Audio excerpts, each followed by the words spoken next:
Good afternoon and welcome to Sunshine Reports. My name is Remy Allen. Ondo State Governor Oluwarotimi Akeredolu has expressed concern over the zoning formula of the All Progressives Congress for the leadership positions in the 10th National Assembly. Governor Akeredolu would describe the arrangement as skewed and a reinforcement of injustice and inequality, said the zoning formula is an attempt to buy a few individuals with eyes on Osrc power in Bola Tinubu's administration to cause disunity. The chairman of the Southern Governors Forum said zoning positions of 2 presiding offices at the National Assembly to the northwest at the detriment of the North Central is tantamount to punishing the North Central for its loyalty to the party. Akeredolu said the zoning announcement by the National Working Committee without the input of the Progressive Governors Forum is dangerous too for the opposition, hence unacceptable. The Ondo State Hemsman advised the APC National Working Committee to immediately summon the National Executive Committee after robust National Caucus and Stakeholders Parley to agree on terms that will strengthen our great party. Governor Oluwarotimi Akeredolu says his administration has made significant progress in policy reforms that is re-inflating the economy of the state. The governor spoke while playing host to the participants of Syndicate 5 of the Executive Intelligence Management Course EIMC 16 of the National Institute for Security Studies, Buhari, Abuja. Government House correspondent Timile Infalade reports. The team, led by its leader, a Deputy Director of the Department of State Services, Mr. Bartholomew Omwaka, is on the stage as part of a study tour on globalization, implications for regional integration and sustainable development in Africa. Omwaka commended Governor Akeredolu's approach to governance, describing him as an inspiration to upcoming leaders. We will be undertaking Africa and World Tour to integrate the theme, which we are beginning at the state level, where we wish to examine how the team relates to Ondo State. In this regard, we will look at your major achievements in the areas of governance, security, sustainable development, as well as executive and legislative relations, amongst others. Deputy Governor Lucky Ayedatiwa, who received the participants of the EIMC, said Governor Akeredolu's administration has streamlined its operations and services to the public, making government offices more accessible, efficient, and business-friendly. He highlighted some of the landmark achievements of government to include improvement of the security situation in the state, increase of the state's internally generated revenue, establishment of industries both at the industrial park and the Ondo Lean Industrial Hub, among others. Building of 250-bed hospital in each of the Ondo and Akure complexes of the University Medical Sciences Teaching Hospital are ongoing as part of commitment to infrastructural development of the state.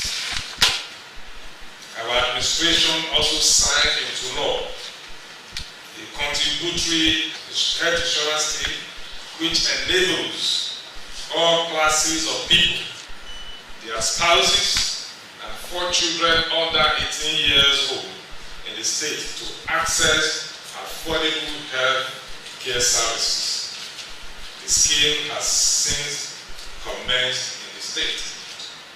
Our programs are geared towards fostering and increased capacity, which is leading to increased productivity of entrepreneurs in the state. The Deputy Governor, who said the state has recorded commendable development of the manufacturing sector through the creation of innovation hubs, engendering private-public partnerships, PPP, and promoting agriculture as a business, urged investors to leverage on the business opportunities in the state for wealth creation. The Deputy Governor was joined to receive the team by the Secretary to Ondo State Government, Mrs. Oladunyoju, Chief of Staff to the Governor, Olugbengali, Head of Service, Kayode Ogundele, among others. In our related development, Ondo State government has restated its commitment towards bringing out the best in public servants to effectively manage government resources for developmental growth. Ondo State Head of Service, Kayode Ogundele, stated this at a 5-day training for selected civil servants organized by Ondo State government in collaboration with AIG Imokwede Foundation at the Public Service Training Institute, Ilaramokin, Ondo State. According to the head of service, participants were carefully selected to effect transformational changes across the length and breadth of the state's civil service. Omoriola Ubeji has details. Effective management and improvement on processes to a large extent accelerate developmental growth in any organization. Hence the decision of Ondo State government to build the capacity of public servants to grow the state. With the theme, Project Management and Process Improvement, the 5-day training, which was dominated by permanent secretaries from various ministries and other senior officers, was geared towards exposing participants to the effective project management and improvement of the process. I wish you a fruitful learning period. Declaring the event open, Ondo State Head of Service, Kayode Ogundele, lauded the support of the State Governor, Oluwarotimi Akeredolu, towards the development of public servants of Ondo State. Ogundele urged the participants to handle the training seriously and replicate the gesture in their various ministries and MDAs for the benefit of the state. They will appreciate the importance of project management to public service delivery and understand how we can use this to fast track the attainment of what we refer to as dividends of democracy for our people. I urge you all to give them, as resource persons, the required knowledge that they need to receive. And I urge them all to also give you required cooperation by paying rapt attention and contributing effectively during discussion session. Chairman of Permanent Secretaries in Ondo State, Bumi Alade, lauded the theme and the timing. We must ensure, just like I would expect that at the end of this workshop, we must come out with a communique that will better the loss of our people, that will ensure better governance. Let us ensure that we are here and we listen with rapt attention. AIG Imokwede's representative, Olaiton Oludare, thanked the state government for providing them with an enabling environment. The state government places value on learning, on knowledge, and I believe very well that with the knowledge that we have gathered and we're still going to gather in the following days, these officers will be better equipped to implement projects, and also the success rates for projects within your state will skyrocket. Participants pledged commitment to utilize the skills acquired during the training for the benefit of the states. If our own people too at the local government service are exposed to this kind of training, they will be able to understand more how to plan their project, how to execute it, how to monitor it. For those of us that have been selected, I understand it's going to be a train-the-trainers concept. We're expected to go back and facilitate this kind of training to all the officers. It's a manpower development program, and like you already know, any manpower development is intended to improve performance. So in terms of efficiency and effectiveness in service delivery. The participants will be engaged within a frame of 5 working days. Omoriola Ubeji, Osrc News. The Akeredolu government will not condone any traffic violation that would affect the safety of commuters. The government's special task force, led by Senior Special Assistant to the Governor on Special Duties and Strategies, Dr. Donyi Odebowale, said impatience of taxi drivers on the roads and other negligible acts endanger the lives of residents. Osrc reporter Joy Pius has details. A middle-aged woman aboard a motorcycle was reportedly knocked down by a moving truck on Tuesday, the 9th of May, According to eyewitnesses' accounts, the carelessness of a commercial driver and passenger alighting from the taxi led to the victim's untimely death. There's one taxi that parked here yesterday, and the taxi wants to open the door. When the bike is passing, the bike wants to dodge the vehicle, and now there are two bikes. The second one now pushed the second one to that trailer. That's how the incident. That woman now fall under that trailer. That's how the trailer mashed that woman up. Taxi ẹ̀ pàṣẹ síwájú mi, bàtí taxi ẹ̀ máa fi sílẹ̀kùn. Machine ọlọ́kadà yẹn ti kan ilẹ̀kùn taxi. Ó yìí tiẹ̀, so bó ṣe máa yìí tiẹ̀, ọwọ́ tó máa já. Ẹni tó dẹ̀ gbé sí ẹ̀yìn, ẹni ẹgbẹ́rù, ó kó polybag sí kàtà. Polybag àti ìsàtò mẹ́ta àbí mẹ́rin tó gbé sí tán. So báyìí pé kò gbé nǹkan ni, a rí ọlọ́kadà dìmú, apá ìbílẹ̀ kó fọ́ọ̀ sí, wà lọ fọ́ọ̀ sí abẹ́ tírélà yẹn. So bí tírélà yẹn ṣe mú bí ilẹ̀ bó ṣe gún yẹn. Oní tírélà gbé òtún wá mọ̀. To avert a reoccurrence, the governor's special task force were on Obadeshida Road to ensure compliance of commercial drivers to lay down traffic rules and regulations.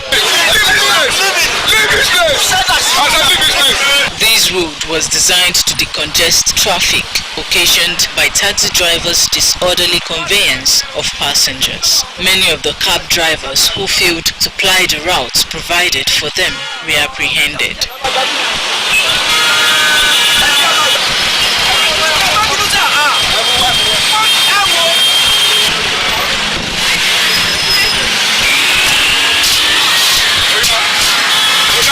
The Senior Special Assistant to Governor Oluwarotimi Akeredolu on Special Duties and Strategy, Dr. Doyin Odeboale, condemned the attitude of commercial drivers to proper parking when picking and dropping passengers, adding that many have died as a result of their recklessness. Odeboale assured residents that the Special Task Force will not rest on its oars, calling on all officials in charge of road safety to wake up to their responsibilities. Because there is this attitude that you see, which seems to suggest that nobody, respects the other person concerning the way the road is used. You find people parking indiscriminately on the road. They just park. Then the taxi drivers believe that they can stop at any point. Regardless of whoever is coming behind them or whoever is in front, they can drop their passengers at any. And they're not continuing to be losing people like this. It's unacceptable. We cannot. So what we want to do on our part, and I believe that the police formations we have in the state will also be alive to their responsibilities upon the police to come out. When the traffic wardens should control traffic. And not be after arresting Okada collecting money from Okada riders. We are going to receive that. Condemnation also greeted the impatience of taxi drivers desperate to maximize returns. Why could they park? Passenger, then our passenger náà ni pé nígbà míì wọn ò tiẹ̀ ní sọ fún driver pé kó bá wọn wẹ̀yìn. Ó yẹ kán lè máa sọ fún kó máa páàkì mọ́lẹ̀ dáadáa kó tó máa já passenger. Some plate numbers retrieved from defaulting drivers were later handed back to them with a stern warning to desist from the act. Joy Pius, Osrc News. Has embarked on a statewide sensitization to inform residents of the state about the significance of the Ondo State Education Endowment Fund. Through the levy, government aims to mobilize financial resources to reposition education at all levels in the state. Joy Pius reports that the Ondo State Ministry of Education, Science and Technology is collaborating the Ondo State Internal Revenue Service to work out modalities for easy collection and remittance of the 1,000 Naira levy from taxable adults in the state. Ondo State government last month introduced the State Education Endowment Fund in a bid to expand the funding base and improve the standard of education in the state. The endowment fund requires all taxable residents of a state to voluntarily contribute a sum of 1,000 naira annually to support the government in funding the education sector of the state. The amendment, part of which includes Section 2, Subsection 1, the composition of the fund was amended by adding Subsection F to read thus: a sum of 1,000 naira education fund payable by every adult in the state annually, which sum is subject to budget gain. So by this amendment, every taxable adult person / individual from age 18 and above the state is expected to pay the sum of 1,000 naira on annual and yearly basis as education led.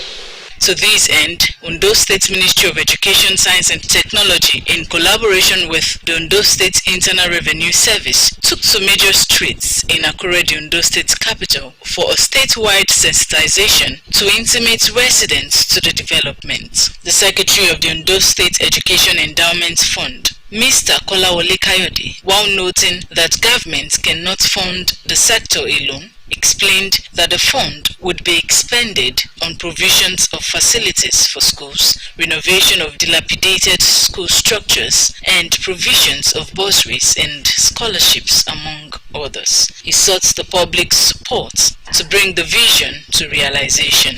Government cannot do it alone. There is nowhere in the world where government is financing education alone. So we all need to contribute towards repositioning the education sector in the state.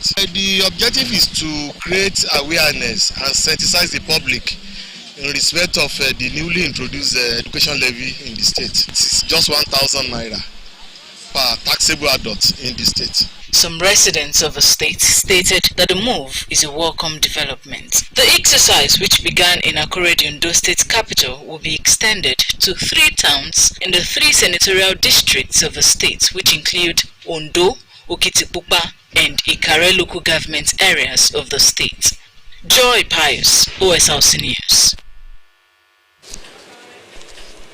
The State Security Network Agency, Amotekun Corps, has arrested 2 persons who allegedly disguised as madmen to commit crimes. The duo were paraded alongside 24 other suspects for kidnapping, attempted murder, stealing and assault committed in different parts of the state. Osrc's Zaid Aribisala reports that Amotekun Commander Adetunji Adeleye urged residents to be conscious of suspicious movements and avail same to security agencies. At first sight, this middle-aged man comes across as a madman.